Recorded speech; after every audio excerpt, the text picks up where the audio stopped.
মহানগর সার্বজনীন পূজা committee secretary. CR Majumdar, উনি chartered accountant. Doctor Tapas Pal ব্যাংকার, উনি চার্টার্ড অ্যাকাউন্টেন্ট।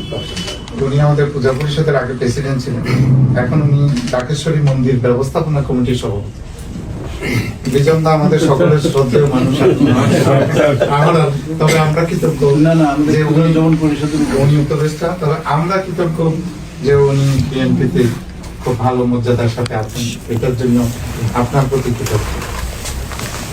হিন্দু বৌদ্ধ খ্রিস্টান ঐক্য পরিষদের একটি প্রতিনিধি দল, তারা আপনারা জানেন যে দেশনেত্রী বেগম খালেদা জিয়ার যে ইন্তেকালের পরিপ্রেক্ষিতে বিএনপির গুলশানস্থ কার্যালয়ে যে শোক বই খোলা হয়েছে, সেখানে তারা সেই শোক বইয়ে তাদের অভিব্যক্তি প্রকাশ করা এবং স্বাক্ষর করতে এসেছিলেন, এবং একই সাথে তাদের ভারপ্রাপ্ত চেয়ারম্যান মহোদয়ের সাথে তাদের কথা বলার সুযোগ হয়েছিল।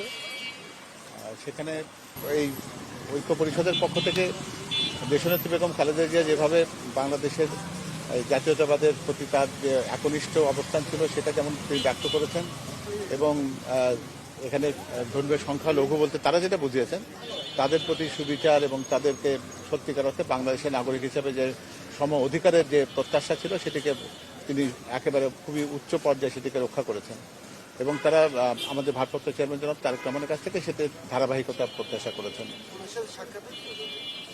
হ্যাঁ, ওনার সাথে কথা হচ্ছে, ওনার সাথে আনুষ্ঠানিকভাবে কথা হয়েছে তাদের।